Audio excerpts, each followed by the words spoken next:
Bien, bonsoir à tous. Ça me fait plaisir de remonter sur cette scène pour un nouvel After Tech.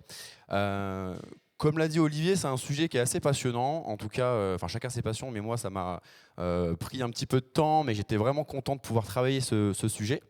Euh, Parce qu'en fait, c'est un sujet où on va parler, voilà, pricing marketing, on va parler aussi de technique de vente.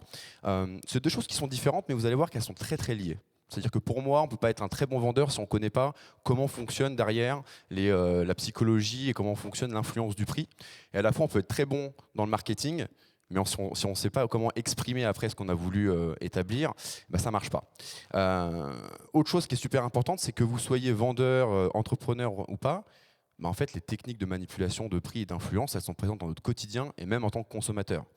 Donc le but, pour ceux qui sont dans la vente, ceux qui sont entrepreneurs et qui veulent vendre des produits ou services, bah, c'est d'apprendre à les utiliser. Et puis peut-être, bah, côté consommateur, d'éviter de se faire manipuler, d'essayer aussi de se faire avoir. Donc je pense que ça va être intéressant sur ce sujet-là, pour ces deux points-là. Je vais commencer avec quelque chose de très très simple. Qu'est-ce qu'on vend? Normalement, on vend soit un produit, soit un service. On peut les ranger dans ces deux catégories-là. Et de quoi est fait un prix de vente? C'est super simple. C'est votre prix de revient plus votre marge. Normalement, j'ai perdu personne par rapport à ça. Par contre, ce qui est important et ce qui est intéressant, c'est que la façon de consommer les choses ont changé ces derniers temps. Jusqu'à présent, enfin jusqu'à il y a quelques années, on achetait presque tout au comptant. Maintenant, tout est en train de changer. On parle soit d'acheter au comptant, soit de l'abonnement. L'abonnement est en train de prendre beaucoup, beaucoup plus de place dans notre quotidien. Et normalement, je peux prendre n'importe qui ici, n'importe quel domaine, je peux forcément mettre votre produit ou votre service sous un format abonnement.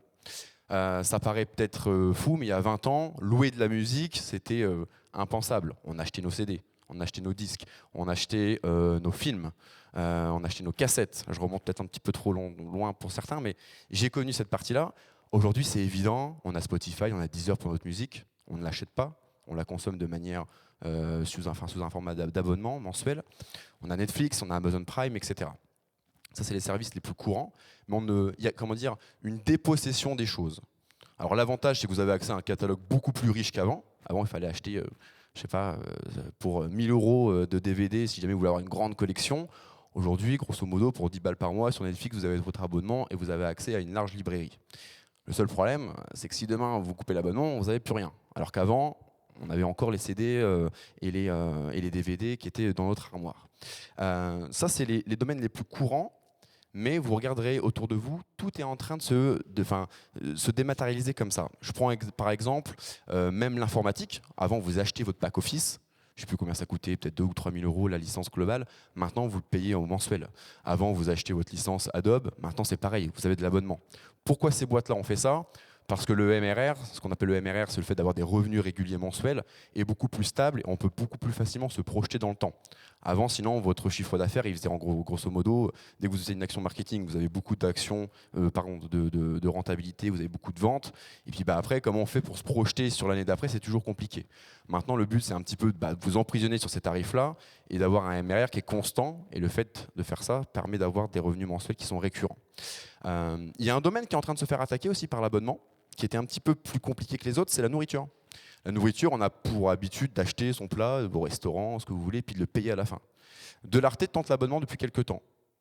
Vous payez 35 balles par mois et vous avez tous les midis accès, je crois qu'ils ont un menu spécifique pour cet abonnement-là, et pendant un mois, tous les midis, vous avez le droit de manger.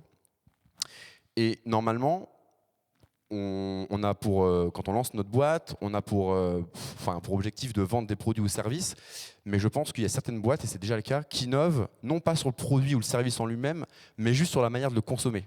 Une start-up peut être une start-up juste en révolutionnant le mode de consommation et d'essayer de mensualiser cette chose.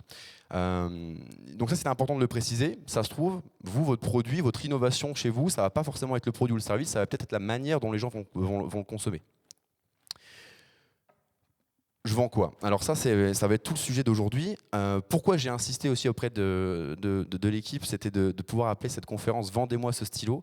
Alors pour ceux qui ont la ref, c'est dans le Loup de Wall Street où il y a un passage qui est assez connu, où je vous la fais courte, mais en fait il demande à quelqu'un à table de lui vendre ce stylo et en fait il fait comprendre que le stylo lui-même en fait on s'en fout. Ce qui compte, c'est le trait qui permet de faire. Et dans le passage du film, il lui demande est-ce que tu peux me signer quelque chose là? Il lui dit bah non, j'ai pas de stylo. Bah tiens. Et en fait, tout est régi là-dessus. Et il y a beaucoup de personnes, à mon sens, qui ne comprennent pas exactement ce qu'ils vendent. Parfois, votre produit ou votre service, il est important, mais c'est pas là-dessus qu'il faut appuyer. C'est sur ce qui permet de faire, mais surtout sur ce qui va permettre de dégager comme bénéfice, comme autre chose qu'on va voir juste après. Mais des fois, il ne faut pas être trop technique.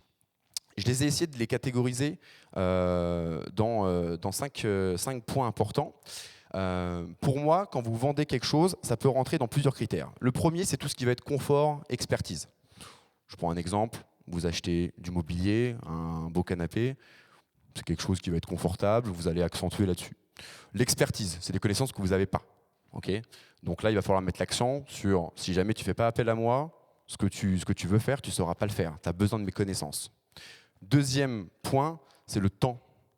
Et ça c'est un des points principaux, en fait, parce que quand vous sous-traitez une action, la plupart du temps, ce n'est pas que vous ne savez pas le faire, c'est juste que vous n'avez pas le temps de le faire. Et quand moi, je vends quelque chose, une prestation de service où je vais vendre mon temps, c'est là-dessus que je vais appuyer. Ce n'est pas sur la prestation elle-même, on s'en fout un peu. En fait, ce qui est important, c'est combien de temps tu vas gagner grâce à moi. Et ce temps-là, bah, finalement, c'est de l'argent. Et ça me fait aller sur mon troisième point, c'est combien d'argent vous allez pouvoir faire économiser ou gagner à l'entreprise à qui vous vendez le produit ou service. Et c'est forcément différent de vendre une chose en appuyant ses caractéristiques, etc., alors que ça se trouve, la personne, elle s'en fout, versus vous lui vendez ce qu'elle va pouvoir gagner. Je vous donne un exemple que j'ai vécu quand j'ai travaillé dans la bureautique il y a 2 ans. Salut Loïc. On vendait des photocopieurs et je me suis aperçu d'un élément qui était assez important. Pour vous expliquer un peu comment ça fonctionne, c'est un peu comme une voiture. Soit vous achetez le produit ou vous le louez, et après vous avez de la consommation à côté. Tout ce qui est jet d'encre, etc., tonnerre. Et en fait, on s'est rendu compte que la plupart des clients, des fois, les fonctionnalités elles-mêmes, ils s'en foutaient un peu. En fait, que le photocopieur il fasse 800 dpi au lieu de 600, qu'il scanne en 1 seconde de plus, ils s'en foutent un peu. Par contre, de savoir qu'ils pouvaient peut-être économiser de l'argent parce que les produits consommaient moins, ça c'était super important. Du coup, j'ai fait un truc très simple, j'ai fait un comparatif. On allait chez les clients, on leur demandait combien ils payaient l'abonnement quand on arrivait à savoir, ou même de notre parc à nous, et puis on regardait combien la machine consommait à l'heure actuelle. On imprimait les compteurs de pages, c'était assez facile, et puis on faisait une projection sur les 5 prochaines années. Même si le photocopieur était, je sais pas, 30-40% plus cher, ça se trouve, et c'était souvent le cas, on arrivait à baisser la consommation peut-être de 50%, ce qui fait qu'en fait, mon produit, il coûtait rien. Et je me suis rendu compte qu'en fait, je ne vendais pas de la bureautique, je vendais de l'économie. Et le discours, il change complètement. Si jamais votre produit ou votre service peut faire gagner de l'argent à des personnes, mettez l'accent là-dessus. Y a un truc aussi qu'on s'est aperçu, c'est que des fois, les vendeurs sont trop techniques. Alors c'est bien aussi parce que c'est des sujets pour lesquels ça les passionne de vendre quelque chose, mais des fois en fait ils s'enferment dans des discours à rallonge dont tout le monde se fout.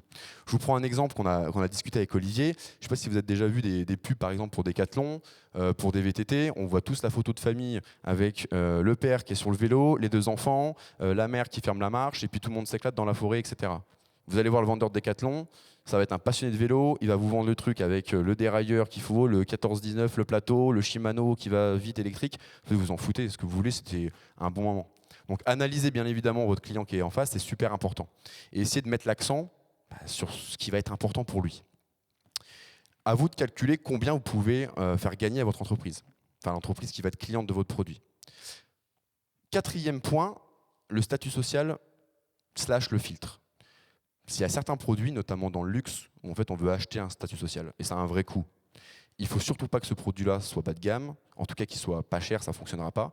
Il y a des gens qui font exprès d'acheter des produits qui coûtent cher pour appartenir à quelque chose.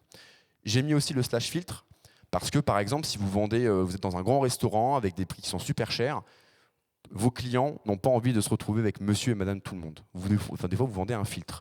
Quand vous allez dans peut-être certaines boîtes de nuit, vous avez envie d'être avec des gens qui ont certains moyens, vous ne voulez pas vous retrouver avec n'importe qui. Et finalement, ce que vous vendez, ça va être ça. Ça va être ce statut social, ou ça va être un petit peu ce filtre, qui peut aussi rentrer un petit peu dans la case confort, finalement. Dernier point, qui est aussi intéressant, c'est l'émotion, le souvenir. Dans mes activités, j'en fais une où j'interviens sur des mariages, sur de la photo par exemple. Et ça c'est super important parce que dans ces domaines-là, l'émotion ou le souvenir que vous vendez, ça a beaucoup de valeur. Et là du coup, vous pouvez vraiment accentuer là-dessus sur des événements qui vont être normalement rares, qui vont être des souvenirs à long terme.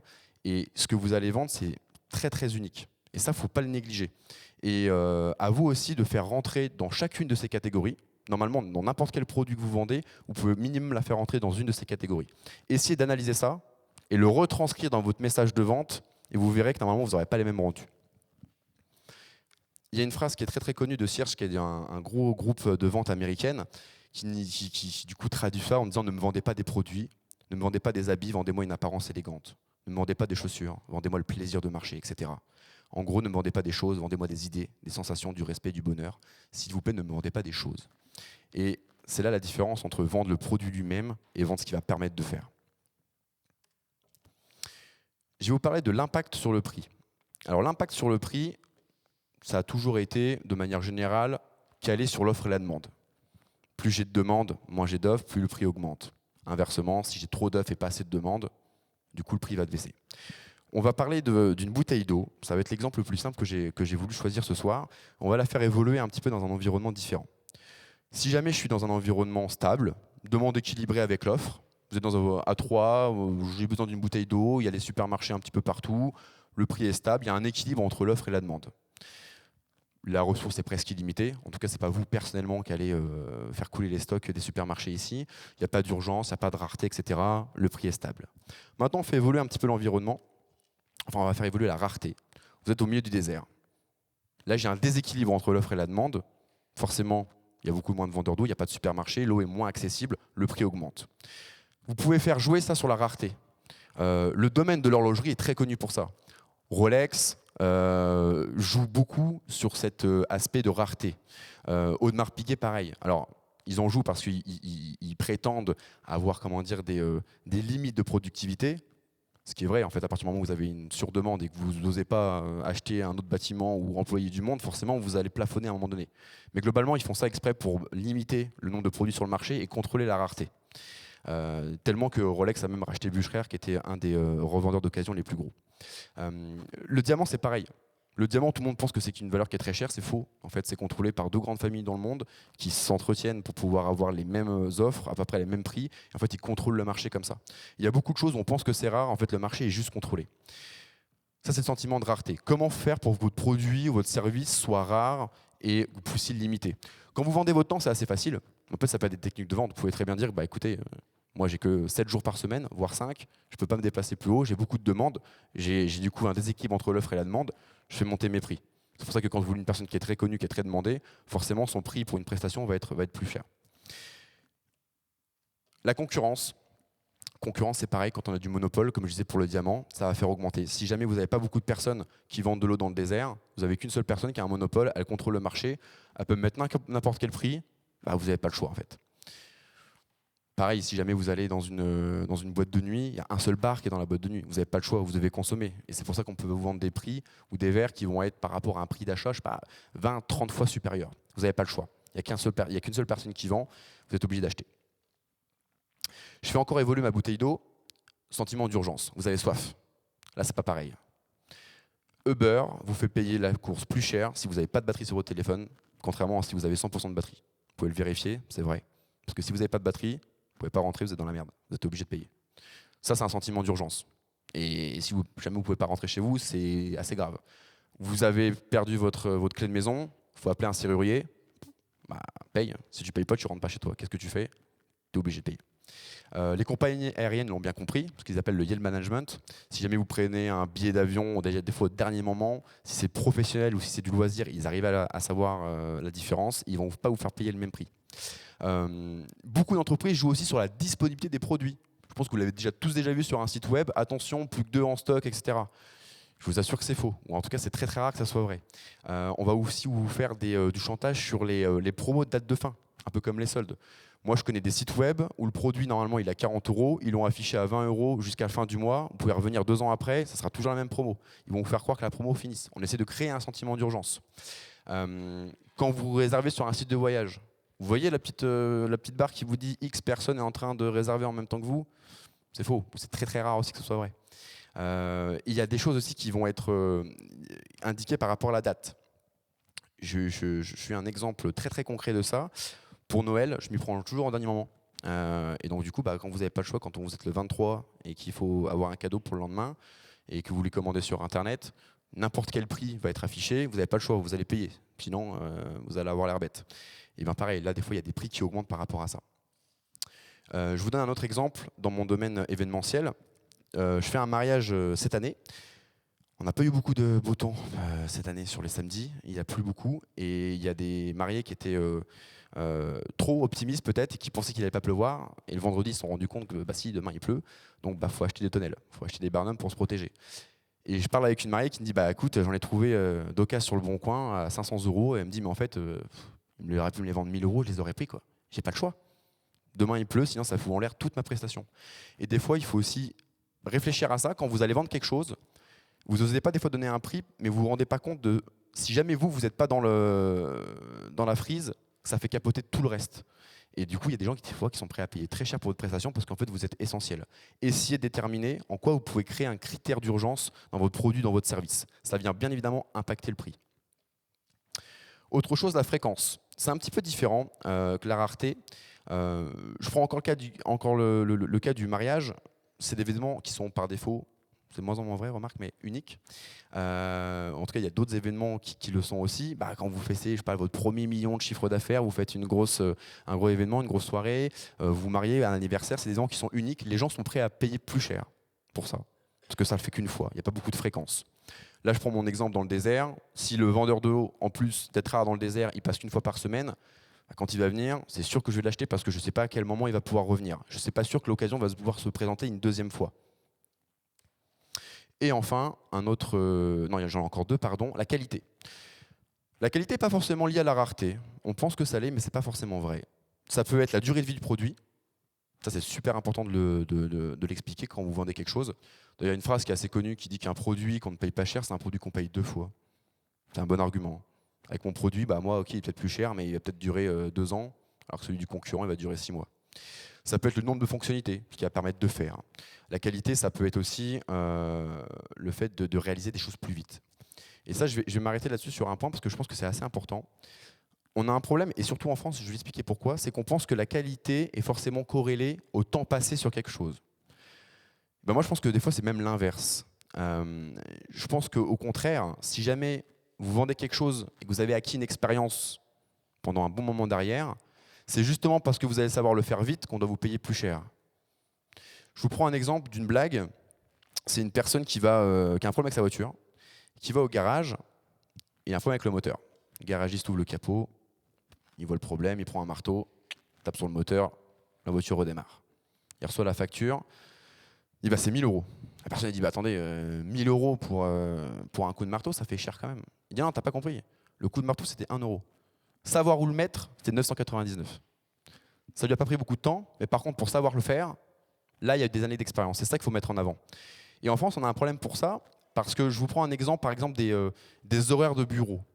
Globalement, en France, vous faites un 9h-17h, c'est toujours bien vu si jamais vous restez un petit peu plus longtemps. Je pense qu'on l'a tous fait, surtout quand on commence, on va finir plutôt à 18h pour faire croire qu'on travaille plus. Vous faites ça aux États-Unis, c'est l'inverse. C'est sûr et certain, vous allez vous faire convoquer par votre directeur qui va vous dire je comprends pas, tout le monde finit à 17h, toi tu finis à 18h, je te paye le même salaire, tu es 1 heure de moins productif. Pourquoi? Et je pense que ça, c'est des choses qu'il faut faire attention parce que si demain vous avez un prestataire qui vient vous voir, je sais pas, vous faites une rénovation de bâtiment chez vous, vous vous dites voilà, je vais refaire mon toit, il va vous dire ok, il y en a pour 1000 € par jour, je te fais ça en une semaine. Donc on va dire qu'il y en a pour 5000 €. Et il y a une autre personne qui va dire moi c'est 6000 € par jour, par contre je le fais en une seule journée. Ça va vous paraître plus cher alors qu'en fait, des fois on ne voit pas le manque à gagner. Ok, j'ai payé plus cher, sauf que là ça a duré qu'une seule journée, et les 4 autres jours de la semaine, je vais pouvoir faire autre chose. Et c'est ça ce qui est important. Si jamais vous arrivez à faire les choses mieux, de façon plus rapide, n'hésitez pas à essayer d'accentuer le fait que grâce à ça, il va pouvoir être opérationnel beaucoup plus vite, et en fait il va pouvoir gagner beaucoup plus d'argent que si jamais il avait attendu longtemps. Donc ne pensez pas que forcément les choses qui prennent du temps doivent coûter cher. Moi, je suis plutôt partisan de l'inverse. Tout ce qui est rapide, tout ce qui est efficace, ça devrait se payer plus cher que l'inverse. Et enfin, la durée. Je ne parle pas forcément de la durée de vie, je parle de la durée d'utilisation. C'est un petit peu différent. Si jamais vous êtes en vacances, vous louez une maison pour les vacances, ça peut durer une semaine, plus longtemps pour certains. Mais versus vous achetez une piscine, elle est censée durer presque toute votre vie, en tout cas toute la durée de votre utilisation, peut-être pour 20, 25, 30 ans, bah forcément ça va impacter le prix. C'est une chose que vous allez payer une seule fois, vous allez vous servir régulièrement, peut-être pas à 3, mais globalement c'est quand même quelque chose qu'on va se servir longtemps, et ben ça n'a pas la même valeur. Je vais vous parler par exemple d'informatique. Aujourd'hui, acheter un ordinateur, pour ceux qui travaillent dans la bureautique, forcément c'est quelque chose que vous allez vous servir tout le temps et de manière répétée. Là-dessus, l'argument du prix, il peut se valoir. C'est quelque chose que vous allez utiliser fréquemment. Vous pouvez mettre du prix là-dessus. C'est quelque chose que vous achetez une seule fois, c'est plus compliqué de le vendre, en tout cas avec cet argument-là. On va parler maintenant des influences du prix. Globalement, je pense que celui qui parle du prix en premier a un avantage. Et je vais vous expliquer pourquoi. J'ai, dans la préparation de cette conférence, beaucoup expliqué ce que c'était, enfin beaucoup appris ce qu'était le prix d'ancrage. J'en ai parlé sur une petite vidéo que vous avez peut-être dû voir passer sur les réseaux, qui explique comment fonctionne un prix d'ancrage. Globalement, c'est la première personne qui va parler du prix qui va vous donner une indication qui va pouvoir commencer à vous influencer sur la valeur finale. Je vous prends un exemple. C'est des vrais tests qui ont été faits. On a pris un groupe où on leur a demandé combien mesurait une baleine bleue. Et en fait, la première question qu'on leur demande, c'est est-ce que ça mesure plus que 20 cm? Tout le groupe ont répondu oui. Un deuxième groupe, on leur a demandé la question, est-ce qu'une baleine bleue mesure-t-elle plus que 900 mètres? Tout le groupe a répondu non. Ils avaient raison, sauf que la question en fait, qu'on voulait savoir derrière, c'est au final combien mesure une baleine bleue. Et ben, le groupe 1 a répondu en moyenne 20 mètres, le groupe 2 a répondu en moyenne 142 mètres. C'est énorme comme différence. Et globalement, comment ça fonctionne? Votre cerveau, quand on va vous donner une information comme ça, qui peut être du coup totalement manipulée, et ben en fait, il va s'accrocher sur quelque chose en disant bon bah, si on me demande est-ce que ça mesure plus que 20 cm, c'est que je suis pas très très loin, quoi. Et à l'inverse, si c'est plus que 900 mètres, ça veut dire que je dois pas être très très loin non plus des 900 mètres. En fait, ça nous influence déjà sur notre prise de décision derrière. Autre chose sur le prix d'ancrage qui est super intéressant. Deuxième exemple, on a pris un groupe d'acheteurs qui visitaient une villa en Californie qui était affichée à 800 000 $. Déjà une belle maison. Et un deuxième groupe, même maison, sauf que le prix, on l'a affiché à 799 800 $. C'est que dalle de différence. 200 $ sur des montants comme ça, c'est rien du tout. À la fin, ils ont dû faire une proposition d'achat pour ceux qui étaient intéressés. Tous l'ont négocié à la baisse. J'ai encore rarement vu une personne proposer plus. Et ben, la différence, en moyenne, pour le groupe 1, ils ont proposé 751 000 et pour le groupe 2, 784 000. Ça prouve une seule chose, c'est que plus le prix d'ancrage est précis, plus il est fort. Si jamais j'avais pris, bon, je reprends mon exemple de la baleine bleue et que j'avais proposé au lieu de 20 mètres 19,95 et le de 900 mètres 897, je suis quasiment sûr que ça aurait été encore plus puissant sur les résultats. Parce qu'en fait, il y a plusieurs phénomènes qui vont se passer. Déjà, vous vous demandez comment ils ont fait pour arriver à faire 799 800. Forcément, la personne n'a pas donné ça au hasard. Ça a été calculé, ça a été étudié. Alors, des fois, pas du tout. Ça vous prouve juste qu'on peut se faire manipuler par rapport à des choses qui sont comme ça, juste plus précises. Et c'est un biais cognitif. Et ça, c'est aussi présent dans le merchandising. Les magasins, il y a certains magasins qui utilisent cette technique-là. Les premiers produits qui sont présentés, généralement, ce n'est pas ceux qui vont vendre, parce qu'en fait, vous vous arrêtez pas dedans. Je ne parle pas de la vitrine, je parle quand on rentre dans le magasin. Et en fait, ils vont ancrer votre prix, enfin votre tête avec des prix qui sont très très élevés. Et globalement, les produits qui vendent le mieux, c'est souvent sur ceux-là qui ont plus de marge, vont être affichés un peu moins cher. Et forcément, qu'est-ce qui se passe dans votre cerveau? Ça paraît être la meilleure offre. Vous avez quelque chose qui coûte 49 € par rapport à plein de vêtements qui sont à 200 €, ça vous permet d'être une belle opportunité. Si j'avais fait l'inverse, j'avais mis que des vêtements à 20 € et que j'ai un produit à 49 €, il va vous paraître cher. L'environnement compte beaucoup. Et c'est pareil pour votre site internet, finalement. Quand vous allez afficher sur votre site internet plein de produits qui sont très chers, si jamais vous voulez vendre un seul produit, il faut le mettre en évidence, il faut qu'il se détache de cette manière-là. Ancrer le produit, que ce soit dans des magasins, dans des sites internet, ça arrive tout le temps. Je vous parle maintenant du prix rompu, qui est très très connu. En fait, on ne sait pas vraiment comment ça fonctionne. Pourquoi un 9,99 ça fonctionne mieux qu'un 10 €? En fait, c'est très simple. Votre cerveau, en tout cas en France, il lit de gauche à droite. Donc il verra le 9 avant de voir le 10. Ça, c'est un peu standard. Mais un autre phénomène qui est un peu dans notre subconscient, qui est un peu subliminal, c'est qu'il y a aussi quelque chose, un peu comme je disais par rapport à la villa, c'est qu'on se dit, mais attends, il y a un sentiment en fait que le vendeur, il a essayé de faire le maximum pour baisser le prix. Ça, des fois, on ne s'en rend même pas compte, Mais dans l'inconscient, c'est un petit peu ce qui se passe. On a l'impression que s'il a mis ce prix-là, il ne pouvait vraiment pas faire moins, quoi. Il a tiré les prix au maximum. Pour pas avoir 10 $, il a fait 9,99 $, alors qu'en fait, c'est juste plus efficace. Et ça fonctionne vraiment. Je vais vous donner un autre exemple. J'ai une société où on fait de la crypto-monnaie, enfin on fait du trading. Et du coup, j'en fais aussi en perso. Et vous savez, vous avez, quand vous êtes sur un exchange qui vous permet d'acheter de la crypto ou même des actions, vous avez ce qu'on appelle l'order book. Vous voyez tous les prix, toutes les cryptos, les actions qui sont en vente actuellement. Et ben, vous voyez que tous ceux qui vendent à des prix ronds, il y a beaucoup plus d'offres. Admettons que j'ai une action qui me coûte 100 €, enfin que je veux vendre 100 €, je vais voir qu'il y a beaucoup plus de personnes qui veulent l'acheter à 100 plutôt que des personnes qui veulent la vendre à 99,9.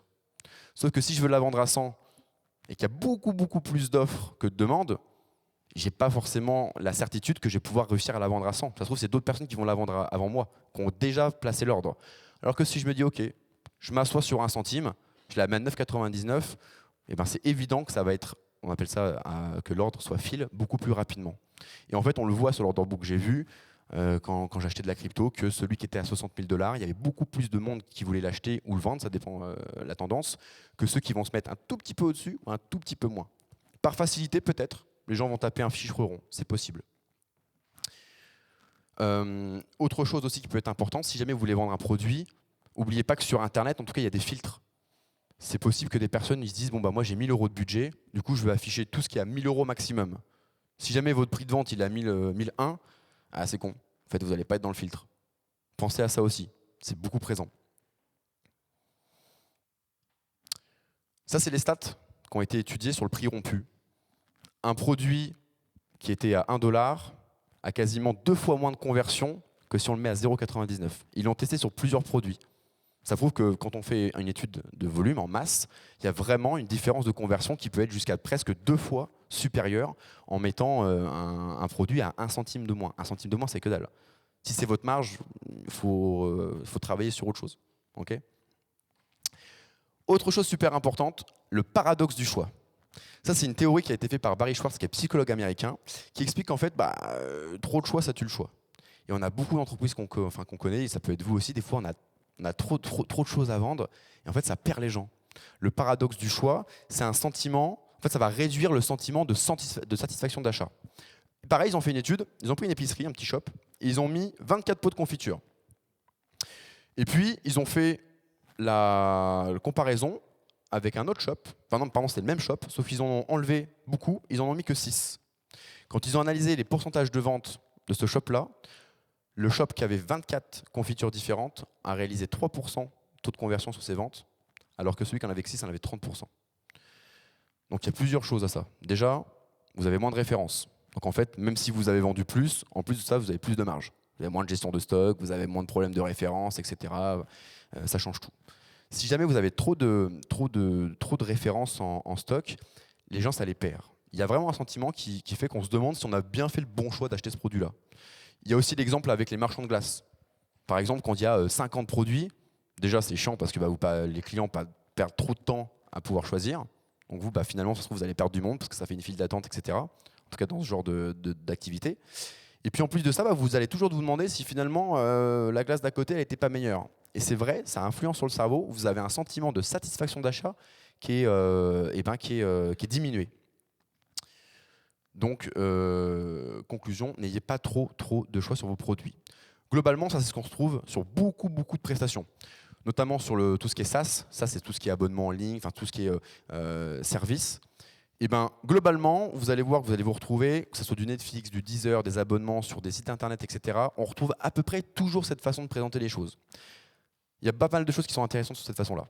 Déjà, il n'y a que 3 choix, il n'y en a pas 50. Okay, normalement, en un coup d'œil, vous avez tout vu. Si vous devez scroller, si vous devez chercher dans un magazine, tourner les pages pour voir tous les choix ensemble, c'est long, c'est chiant. Il faut que le client puisse voir d'un seul coup d'œil les propositions qui lui sont offertes. Les néobanques sont très fortes là-dessus. Les banques en ligne qui sont en train de révolutionner un petit peu ce domaine-là, surtout chez les jeunes actifs.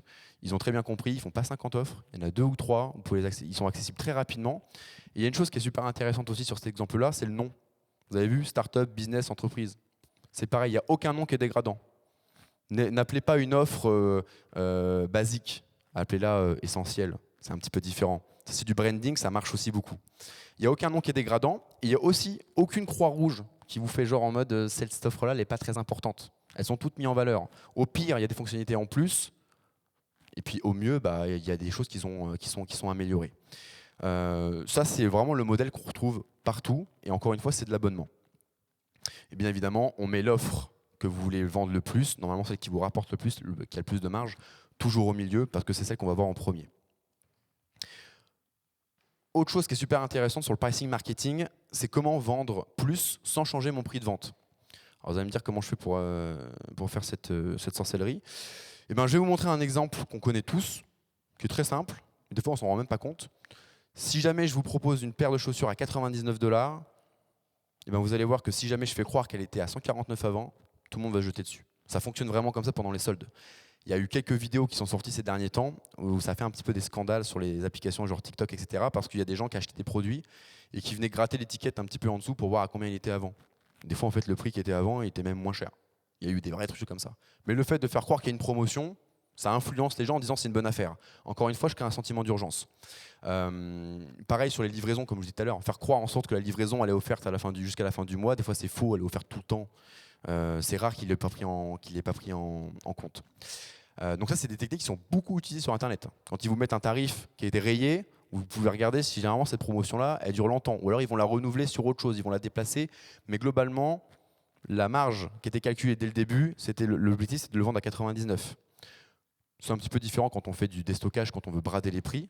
Et encore, si jamais ils déstockent, ça veut dire que certainement vous allez leur rendre service. Donc finalement, ils perdent jamais d'argent. Une autre façon de présenter les choses, il y a beaucoup moins de chances de vendre 2 tablettes de chocolat de cette façon-là, plutôt que de faire croire qu'il y en avait une achetée, une offerte. Aucune boîte offre quelque chose. Je ne vais pas vous mentir, personne n'offre de produit. C'était calculé dès le départ. C'est bien évidemment compris dans le prix, sauf que la façon de le présenter, pareil, je crée l'urgence, je crée le sentiment d'avoir une valeur qui a un événement un petit peu éphémère, et ça précipite les gens. Et quand on est dans l'urgence, encore une fois, on est très mauvais acheteurs. On n'a pas le choix, on va vite, et puis voilà. C'est pour ça que les meilleurs deals immobiliers sont souvent faits dans les décès, dans les divorces, parce que les gens n'ont pas de temps. Je ne vous parle même pas en plus des frais de succession qu'on doit régler dans un temps imparti. Donc les gens vendent mal leur maison, et les meilleurs deals immobiliers se font dans ces moments-là. Le sentiment d'urgence est très très fort. Autre chose qui est super importante, et ça vous allez forcément en tant que consommateur, on l'a tous vu, j'ai pris 3 sachets de popcorn qui ont à chaque fois une augmentation linéaire. 2,5 $, 5 $, 7,5. Si jamais je veux vendre, et c'est le but de faire un maximum de chiffres, le seau qui a la plus grande quantité et du coup la plus grande valeur, en fait, je ne vais pas changer sa valeur à lui, je ne vais pas le bouger, sauf que celle du milieu, je vais la passer à 6,5. C'est souvent ce qu'a fait Starbucks, c'est aussi connu sous cette marque-là. Mais tout ce qui est popcorn, tout ce qui est produit où vous avez différentes tailles, ce pricing marketing-là est souvent, très très souvent appliqué. Parce qu'en fait, ça nous fait paraître que la meilleure offre, pour 1 $ de plus, j'ai le grand sachet, je vais le prendre. En fait, depuis le début, ils ne voulaient pas vous vendre cela, ils voulaient vous vendre le grand. Un autre exemple, celui-là c'est un de mes préférés. Alors c'est quand vous vendez des choses en lot. Si je prends l'exemple d'un paquet de nuggets, vous avez 6 nuggets, ça coûte 6 $. Qu'est-ce que vous faites tous dans votre tête? Un nugget égale 1 $. Okay, et bien en fait, on s'est rendu compte qu'on en vendra plus si jamais on augmente le prix, parce que vous n'arriverez pas à diviser de tête 6 nuggets avec 7,99. Alors vous êtes très très bon en maths, mais globalement, dans votre cerveau, vous n'arrivez pas à rendre un prix unitaire un prix rond. Et en fait, ça, votre cerveau, ça le perturbe, et ben on a plus tendance à acheter quand c'est comme ça, que quand c'est un prix qu'on peut diviser. Autre chose, est-ce que le prix est vraiment égal à la qualité? Il y a un exemple qui est très connu dans un livre que j'ai lu. C'est Robert Cialdini, qui est chercheur en psychologie sociale, qui explique qu'il y a une amie qui est bijoutière et qui vend des bijoux de turquoise, qui essaie de les vendre et qui n'arrive pas à les vendre.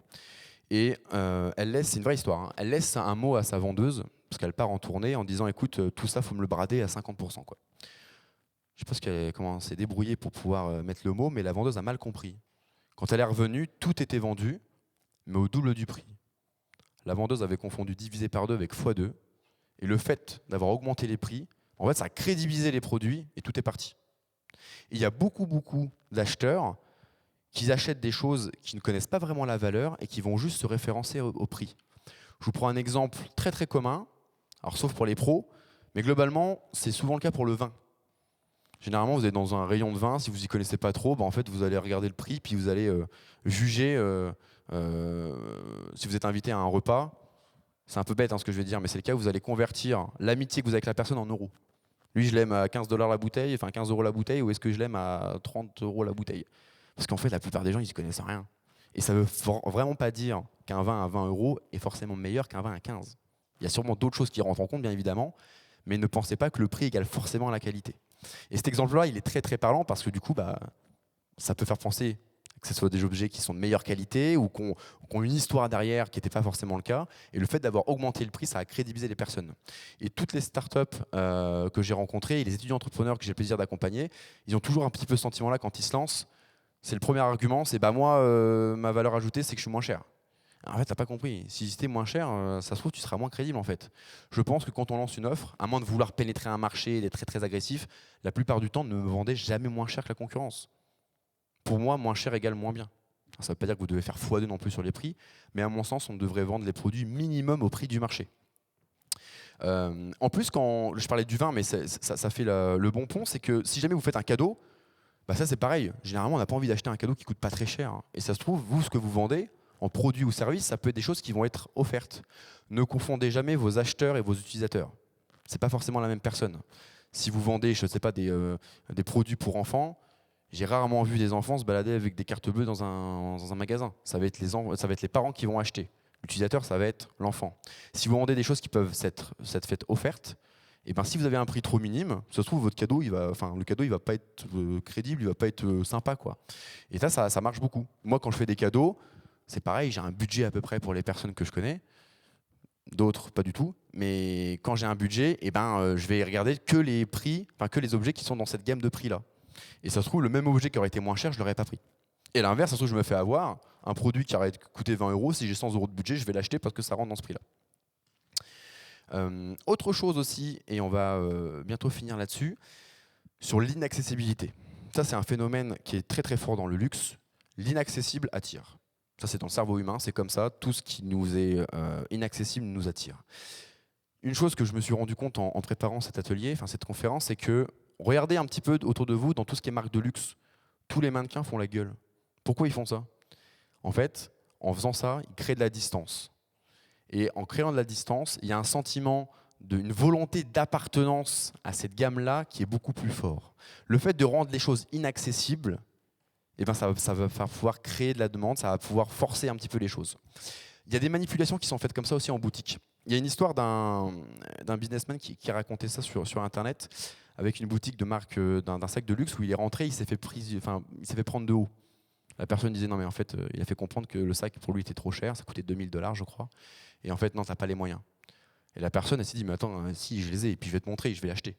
Il en parle après en disant en fait je l'ai pas acheté parce que dans mon cerveau ça a fait tic, mais en fait il est juste en train de forcer mon ego pour que je puisse avoir envie de prouver les choses et acheter. Le vendeur il savait exactement ce qu'il faisait. C'était exprès pour pouvoir le mettre dans un sentiment d'inconfort, un sentiment de volonté de prouver les choses et de pouvoir acheter. Et comment rendre inaccessible votre produit ou votre service, ou en tout cas comment créer de la rareté, c'est des questions que vous pouvez vous poser. Comment je fais pour qu'en sorte que mon produit, tout le monde ne peut pas l'avoir, ou c'est un produit qui est un petit peu unique, ou c'est un produit où je vais créer de l'urgence quand on va pouvoir l'utiliser ou l'acheter. C'est des choses que vous pouvez essayer d'influencer sur votre prix, sur votre technique de marketing. Donc il y a à la fois l'histoire un petit peu derrière, mais il y a aussi la façon de présenter les choses. C'est pour ça que je trouvais intéressant ce soir de vous partager tout ça. Je vous remercie de votre attention et on va passer sur un côté questions-réponses. Merci beaucoup. Une question juste par rapport aux virgules sur les chiffres. Je me pose la question, alors tu t'es appuyé sur des études et sur un certain nombre de choses. Est-ce que tu sais si... J'ai l'impression de ne pas être concerné par ce truc-là, où je me dis, non mais quand on met ,99, on essaye de me tromper. Et je suis plus engagé avec des marques qui font genre des prix ronds, pas de promotion, pas de solde, pas de remise. Est-ce que c'est un truc de bobo? Est-ce que c'est un truc de niche? Est-ce que c'est grandissant? Est-ce que ça n'a rien à voir? C'est juste qu'il y a des petits groupes qui fonctionnent comme ça et pas d'autres. Enfin voilà. Vraiment, est-ce que tout ce que tu as présenté sur ces chiffres, Je ne sais pas si ça fonctionne avec tout le monde. Je vous ai montré le tableau avec les taux de conversion. C'est vraiment c'est factuel. Maintenant, est-ce que ça va changer? Peut-être. Effectivement, moi aussi, je me fais la réflexion. Quand j'achète un truc que je vois à 9,99, dans ma tête, je dis ouais, il coûte 10 balles, quoi. Mais au final, non. Au final, peut-être que si jamais il était à 10 euros, à côté d'un produit qui est à 9,99, je me dis bah lui, il est moins cher. Peut-être qu'en fait, quand je défile dans les produits sur Internet ou dans une boutique, peut-être qu'en fait, c'est des choses qui sont assez compliquées parce que des fois, c'est vraiment dans notre subconscient, c'est quelque chose qui est subliminal, où on pense que ça nous influence là, mais c'est peut-être le cas. Peut-être que c'est un truc qui est en train de changer. Maintenant, ce qui est sûr, même si c'est du prix rompu à 9,99, le fait de mettre un prix précis, c'est certain, parce que moi, ou alors je suis le seul, mais je pense pas, je me dis si ce prix il est aussi précis que ça, c'est qu'il y a quelque chose qui est derrière. C'est que ça a été calculé, c'est que d'ailleurs, vous regardez quand vous recevez des factures détaillées, notamment par exemple dans le domaine de l'automobile, c'est très rare qu'ils vont vous vendre une prestation avec une pièce qui coûte 30 euros tout rond. Elle va être à 32,15, un truc comme ça, quoi. Je pense que vraiment ça a une influence.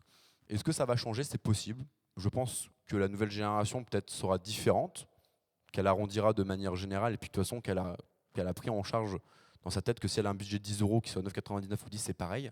D'ailleurs, je sais qu'il y a des applications mobiles qui vous permettent d'arrondir à chaque fois que vous dépensez un truc à 9,99, ça vous met 1 centime de côté. En fait, vous créez de l'épargne grâce à ça. Donc ils en jouent aussi. En tout cas, c'est présent partout. Et au niveau des stats que moi j'ai vu plusieurs, enfin je me suis renseigné sur plusieurs livres, j'ai croisé plusieurs refs. Les stats, encore aujourd'hui, montrent qu'il y a des taux de conversion qui peuvent être 2 fois supérieurs. Est-ce que ça va durer? Je ne sais pas. En tout cas, aujourd'hui, c'est le cas. Merci. Est-ce qu'il y a d'autres questions?